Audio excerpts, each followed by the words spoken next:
Bueno, entonces como les comentaba en el video anterior, normalmente yo les hablaba de que normalmente tenemos servidores web como es Apache, como es perdón, eso no sé, como es Apache, como es Tomcat, como es IIS, que son como los más conocidos actualmente. Y normalmente sobre ellos, bueno, tenemos estos tres servidores, pero ahí después ahí poco a poco vamos hablando de ellos. Creo que es IIS, sí. Internet Information Services, correcto, IIS, es III, perdón.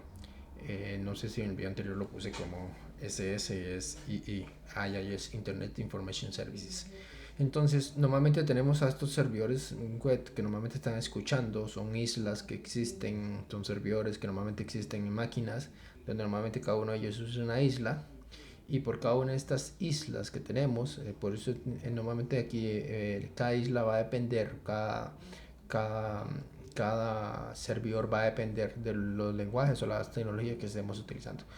Un ejemplo es en un Apache normalmente corremos, como les decía, un PHP. En un Tomcat normalmente corremos un Java, bueno, es un Java. Y en IIS podemos correr tecnologías de Microsoft como lo es eh, Visual Basic.net con su tecnología.net y también un C y aquí hay otros lenguajes de Microsoft que son soportados, pero normalmente son como los más importantes. Igual aquí en Apache, entonces tenemos a PHP y cosas que yo le mencionaba, normalmente teníamos una capa donde sobre estos lenguajes normalmente podíamos construir, cualquiera de ellos construía normalmente frameworks. FWK son frameworks, que normalmente estos frameworks son frameworks que se basan en patrones de diseños como MVC o MVP, perdón, estoy como atrasado. Eso es una M. MVC o MVP. MVC, que normalmente es modelo vista controlador. MVP, que normalmente es modelo vista presenter. Normalmente nosotros nos estamos basando en este y este es el que vamos a seguir estudiando. Entonces, sobre estos frameworks, hablamos de framework como Laravel, Symfony, hablamos de framework de .NET, hablamos de frameworks bastante interesantes que ustedes los pueden venir y ir a repasar. Normalmente tenemos frameworks bastante interesantes y de esos frameworks después comenzamos a hablar muy importante también de la parte web que normalmente en los patrones de diseños están dados en la vista.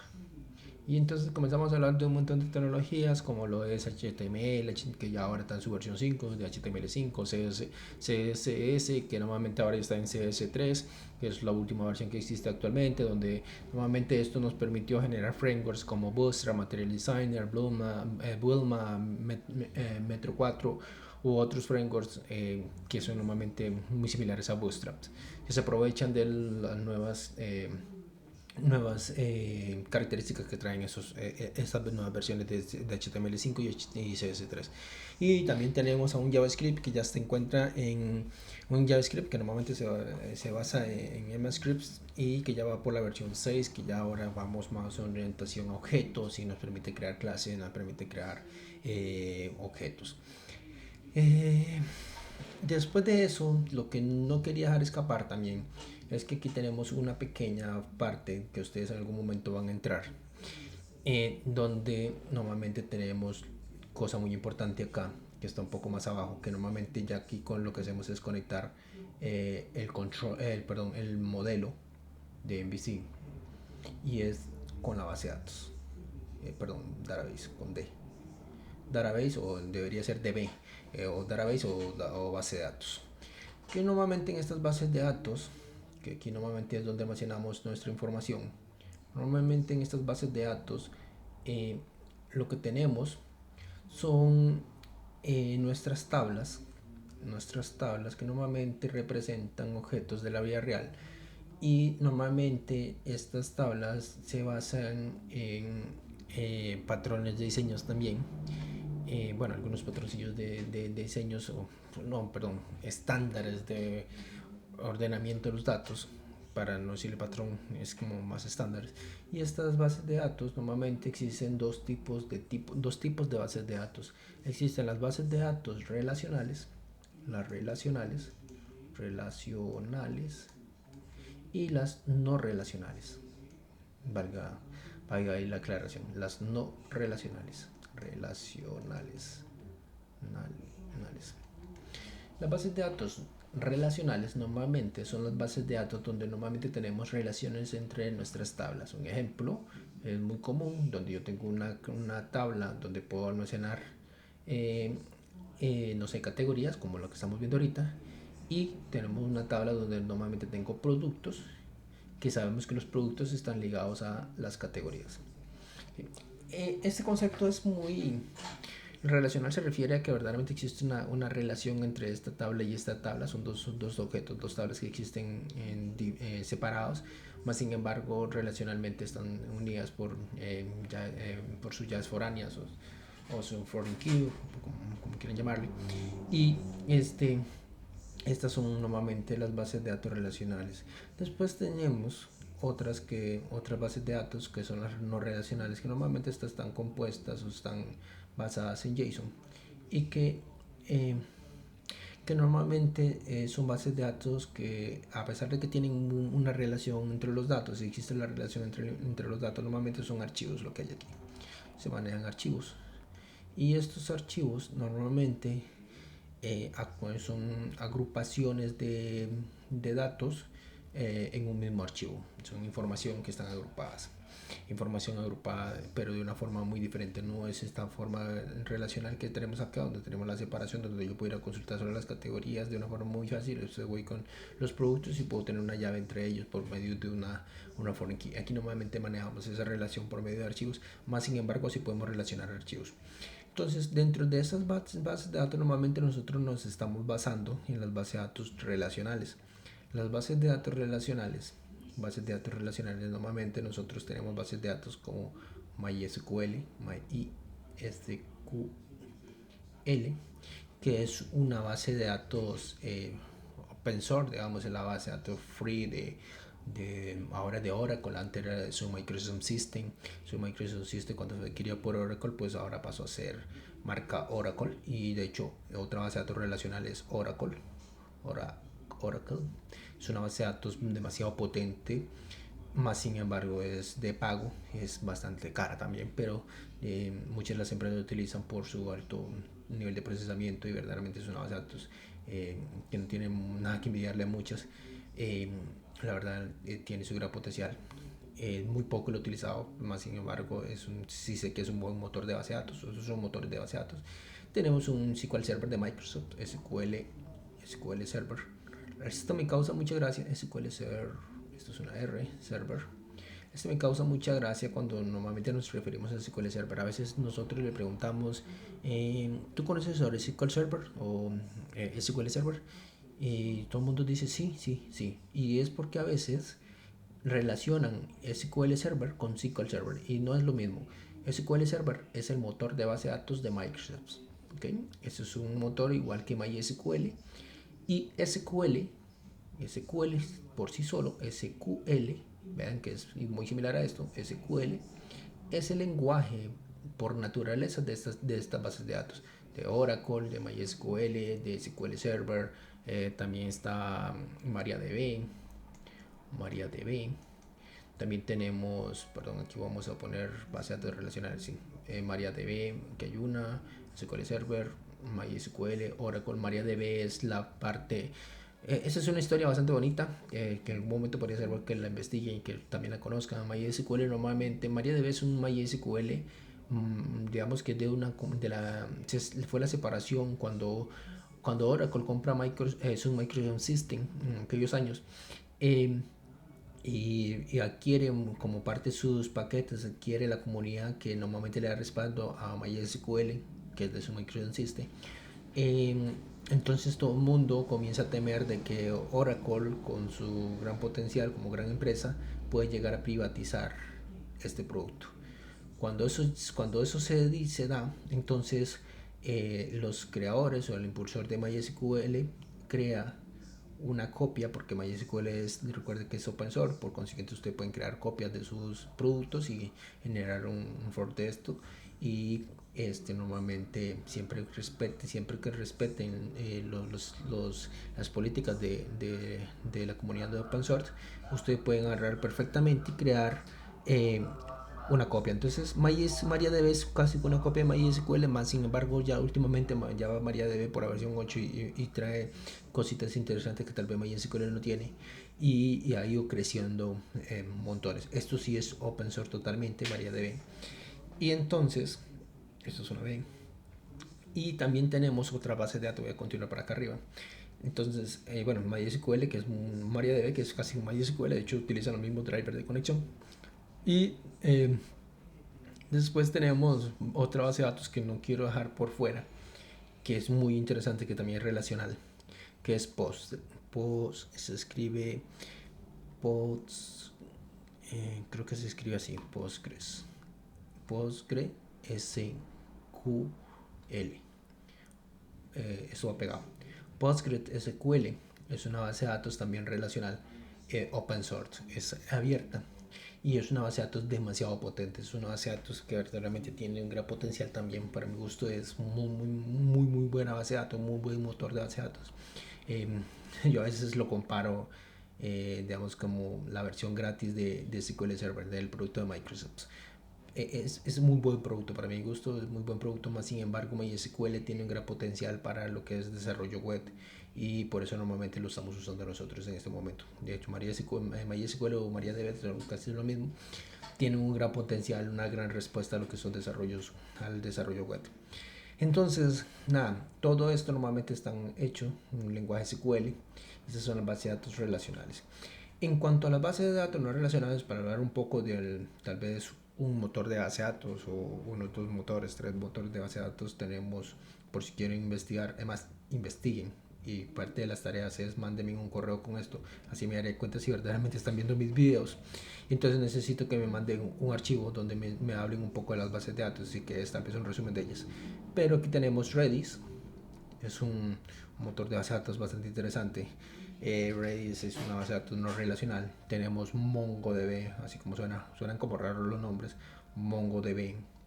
MongoDB es una base de datos no relacional bastante interesante, como le digo, normalmente se manejan por archivos, y su composición, su lenguaje es JSON. Son bases de datos muy rápidas, son no relacionables, pero son muy rápidas, y tienen últimamente se están explotando demasiado.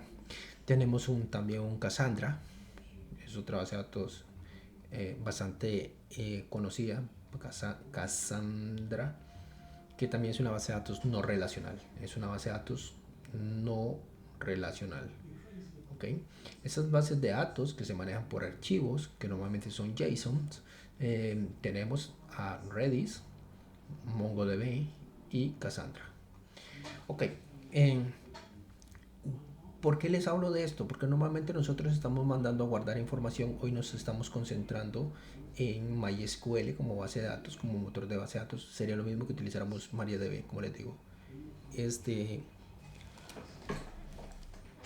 ¿Y por qué les hablo de esto? Bueno, porque normalmente nosotros también tenemos una capa más, que es una capa como aquí en el medio entre las bases de datos, entre esto y esto, entre lo que es nuestros servidores web, nuestras vistas, entre nuestras vistas, nuestros servidores web, los patrones de diseños y lo que son las bases de datos. Normalmente aquí en el centro voy a poner una raya, supongamos que eso lo vamos a meter ahí. Perdón por el desorden en la pizarra. Normalmente contamos con lo que yo les he dicho en algún momento, que son ORM. También los mandé a investigar en algún momento sobre los ORM. Los ORM son Object Relation Mapping, son objetos relacionales para mapeo de datos. Esto que nos permite de forma rápida hacer desarrollos, y eso se los menciono porque eso es importante que ustedes lo sepan. Tenemos a Entity Frameworks en Microsoft, o sea, .NET. Tenemos a De hecho los he puesto y ya saben que tenemos a Eloquent, creo que es Eloquent, que es el ORM por default de Laravel, y por eso espero que estén muy familiarizados. Estos nos permiten de forma rápida y sistemática agarrar y convertir, hacer conexiones directas entre nuestros frameworks y nuestras bases de datos. ¿Okay? Entre nuestros frameworks y nuestras bases de datos. Entonces, tenemos nuestros frameworks, voy a usar una flecha por acá, y nuestras bases de datos, todo lo que tiene que ver con base de datos. Entonces, los ORMs nos facilitan eso. También tenemos otros ORMs. Este es el que más nos interesa porque es el que estamos viendo ahorita. Más sin embargo, es para que ustedes conozcan qué es un ORM. Ya sabemos que estamos utilizando Eloquent. De hecho, cuando quieran buscar en documentación para hacer conexiones a base de datos, busquen sobre Eloquent. Este le permite hacer insert, delete, update, hacer relaciones entre múltiples tablas, hacer inner join, left join. Todo esto está dado por Eloquent, y no solo Eloquent permite eso, también Entity Framework les permite eso. Y ese es el objetivo de los ORMs. Ese es el objetivo de los ORMs. También tenemos, si quisieran, el de la Java, tienen que utilizar un ORM, tienen Hibernate, creo que es Hibernate, perdón, Hibernate. Hibernate es un ORM de Java, que es bastante potente también, tiene mucho tiempo de estarle dando soporte a la comunidad. Y existe también un NHibernate. Está Hibernate, que es para Java, y un NHibernate, está N, voy a poner una flechita por acá, que normalmente está hecho, en que ustedes lo crean, para C#. Es una alternativa a Entity Frameworks de Microsoft. Nada, casi que por acá con todos estos rayones y todo esto, espero no enredarlos mucho, pero normalmente es para que ustedes se queden con toda esta información. Me interesa que conozcan toda esta información, y ya la hemos hablado en clases. De hecho, ya la hemos hablado, tal vez no tanto a detalle. Ahora estoy aprovechando un poco el detalle para dárselas. Y todo esto es para que ustedes conozcan de todo lo que ustedes normalmente deberían de conocer como ingenieros de sistemas. No les estoy diciendo que como programadores, como ingenieros de sistemas, chicos. Como ingenieros y futuros ingenieros de sistemas deben de conocer qué son todas este tipo de cosas. Yo sé que también a algunos de ustedes les gusta un poco más lo que es las redes, y está bien que conozcan sobre redes. Yo lo que digo es que el ingeniero que quiere ser un buen ingeniero, debe conocer un poco de todo. Vamos a ver, para dar soluciones informáticas a negocios, y para poder guiar equipos, o para poder dar soluciones informáticas, normalmente ustedes tienen que saber dónde se van a ir a meter, con qué cuentan, con qué no cuentan, qué exigencia le pueden dar a sus recursos, qué recursos, qué recursos utilizar, cómo no utilizarlos. Que les gusta la redes, está bien, está bien. Si se quieren estudiar redes, pues estudien Cisco, estudien por ahí, y lo pueden orientar por ahí. Pero como profesión, como lo que ustedes están estudiando, deben de estar muy completos. Ustedes deben de conocer qué es un protocolo de comunicación, bueno, eso es de redes, que es un puerto, que ya lo hemos visto, de hecho se los he mencionado, el puerto 3306, que normalmente es el puerto con el que se comunica MySQL, el puerto 80, que es el puerto HTTP para comunicación en internet, el puerto 443, que es el puerto para HTTPS. Todo eso ustedes lo deben conocer, y eso lo van a ver en redes. Y eso si estuvieran en red, pues ustedes un netear y todo ese tipo de cosas. Es buenísimo saberlo, cómo se comunica la red, porque también ustedes normalmente hacen una comunicación entre sus servidores web. Sus servidores web, normalmente ustedes hacen conexiones contra bases de datos que se encuentran en otras redes aisladas, ya en una topología bastante ya más ¿cómo le puedo decir? Ya en una tipología más empresarial. Normalmente ustedes aíslan las bases de datos por medio de la red. Son dos servidores totalmente diferentes, donde ustedes ocupan saber de protocolos de comunicación. Entonces, también es importante que sepan de red, seguridad informática, lógicamente, cómo hacer seguridad. Primero lo que le pongo al usuario, pero también cómo hago seguridad entre nodos internos. Y hay muchísimo más cosas que aprender. Además, como buenos ingenieros, en algún momento también piensen en lo que se conoce como experiencias de usuario, como qué es la experiencia de usuario. Y esos son temas que como buenos ingenieros ustedes los va a llevar y los va a hacer crecer mucho. Es importante que ustedes sepan sobre experiencia de usuario, cómo verdaderamente llegar y no es solo ponerle un botón a un usuario, es por qué ese botón es de ese color, cómo, por qué debería ser de ese color, qué contraste tiene, cómo va el tema este con el tema de accesibilidad. Hay un montón de cosas que ustedes deben de valorar como ingenieros que para mí es importante que lo conozcan. Entonces vamos a ir hablando poco a poco. Espero que verdaderamente esto les sirva. Y nada chicos, por un momento creo que este video también se me alarga un montón y voy a dejar de hablar un poco, pero eso más o menos es la orientación y lo que nosotros más o menos hemos estado viendo. Y estos son dos videos de repasos bastante largos, pero son dos videos de repasos que creo que verdaderamente son funcionales para el curso. No hay excusas para seguir aprendiendo y por consiguiente chicos, espero que cuando ya vayamos a hacer un examen se vean uno, dos, tres veces los videos y cualquier duda recuerden, está en los comentarios en YouTube y si no me escriben al correo, tienen mi correo, tienen mi Skype, yo creo que tenemos información para seguir pasando esta crisis que tenemos. Lastimosamente no estamos en clase, pero creo que aquí también podemos sacarle un poco provecho a esta metodología de trabajo o de dar clases. Sin más que agregar, muchísimas gracias chicos y continuamos ahora sí con lo que es los videos que tienen que ver con cómo editar información y después pasamos a cómo eliminar información de una base de datos. Para la siguiente es cómo conectamos dos tablas, cómo hacemos para conectar dos objetos, que normalmente es cómo conecto productos con categorías. Ok, yo voy a crear un producto, pero para crear un producto normalmente la tengo que ligar a una categoría. ¿Cómo hacemos eso? ¿Por qué hacemos eso? ¿Cómo hacemos esas relaciones? Pues eso es lo que vamos a ver en los siguientes videos.